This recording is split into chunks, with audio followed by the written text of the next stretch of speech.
আপোনালোকৰ মাজলৈ আকৌ নতুন এটা ভিডিঅ' লৈ আগবাঢ়িছো। ভিডিঅ'টো স্কিপ নকৰাকৈ সম্পূৰ্ণ শেষলৈ চাই থাকিব, কিয়নো এডিআৰই পেপাৰৰ প্ৰথম পেপাৰৰ প্ৰশ্ন কাকত ভাইৰেল কৰি আৰক্ষীৰ জালত মংগল বসুমতাৰী। হয়, আপোনালোকে ঠিকেই শুনি আছে। হয়, এক ডাঙৰ খবৰ, এক গুৰুত্বপূৰ্ণ খবৰ। এডিআৰই পেপাৰৰ প্ৰথম পেপাৰ ভাইৰেল কৰি আৰক্ষীৰ জালত মংগল সিং বসুমতাৰী নামৰ এজন আটক কৰিছে ধেমাজি আৰক্ষীয়ে। এই মংগল সিঙে পেপাৰ ভাইৰেল কৰিছিল। সেৱাৰ দ্বাৰা নিয়োজিত ফটোগ্ৰাফাৰ আছিল এই মংগল সিং বসুমতাৰী। ইফালে ধেমাজি উপেন্দ্ৰ নেশ্যনেল একাডেমীৰ পৰীক্ষা কেন্দ্ৰত নিয়োজিত আছিল এই মংগল সিং বসুমতাৰী। পৰীক্ষা শেষ হোৱাৰ পিছত 1:30 এই পেপাৰ ভাইৰেল কৰাৰ অভিযোগ উত্থাপন হৈছে। আৰক্ষীৰ জেৰাত স্বীকাৰ কৰিছে মংগল সিঙে ভাইৰেল কৰা বুলি।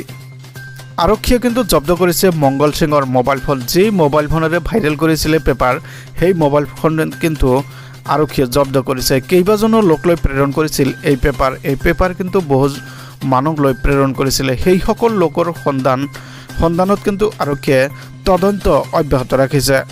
সেৱাৰ তৰফৰ পৰা সমগ্ৰ বিষয়ক লৈ এক প্ৰতিক্ৰিয়াৰ সৃষ্টি কৰিছে। হয়, এক ডাঙৰ খবৰ, এক গুৰুত্বপূৰ্ণ খবৰ।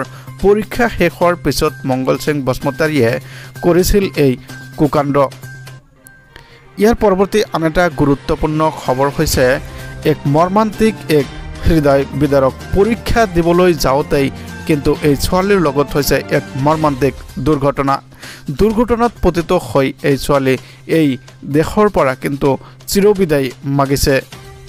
হয়, এক দুখৰ খবৰ, এক বেয়া খবৰ, কিয়নো যি মুখত হাঁহি লৈ পৰীক্ষা হললৈ আগবাঢ়িছিল, সেই পৰীক্ষা আৰু দিয়া নহ'ল। এই পৰশ্ৰী গগৈৰ যি সপোন আছিল, সেই সপোন কিন্তু আদাবততে থমকি ৰ'বলগীয়া হ'ল। আৰু মাক দেউতাকৰ মুখত হাঁহি ফুটাবৰ বাবে কিন্তু পৰশ্ৰী গগৈ পৰীক্ষা হললৈ আগবাঢ়িছিল, যদিও আদাবাটতে থমকি ৰাখিবলগীয়া হ'ল, কিয়নো এক দুৰ্ঘটনাত পতিত হৈ কিন্তু মৃত্যুবৰণ কৰিলে পৰশ্ৰী গগৈয়ে।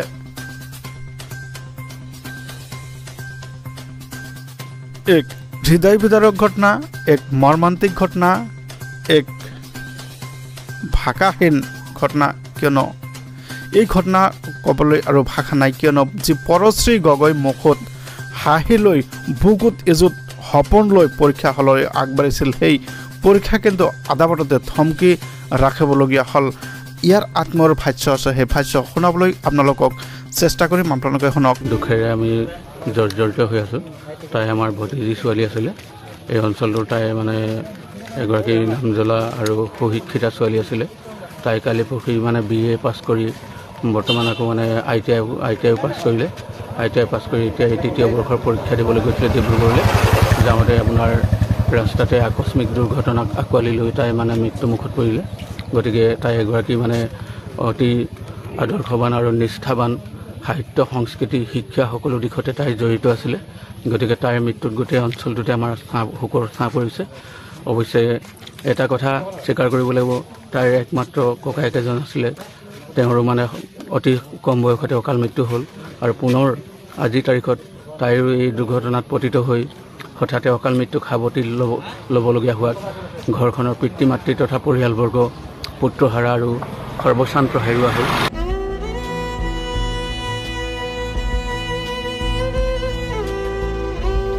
ইতিমধ্যে পৰশ্ৰীৰ আত্মৰ যি ভাষ্য আছিলে, সেই ভাষ্য কিন্তু আপোনালোকে শুনিবলৈ পালে।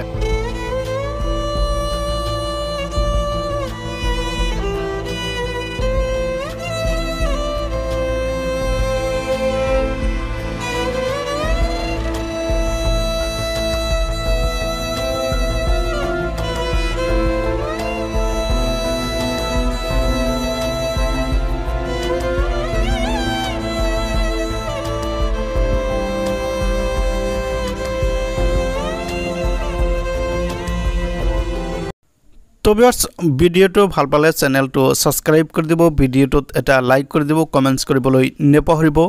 ধন্যবাদ, থেংক ইউ, জয় আই অসম।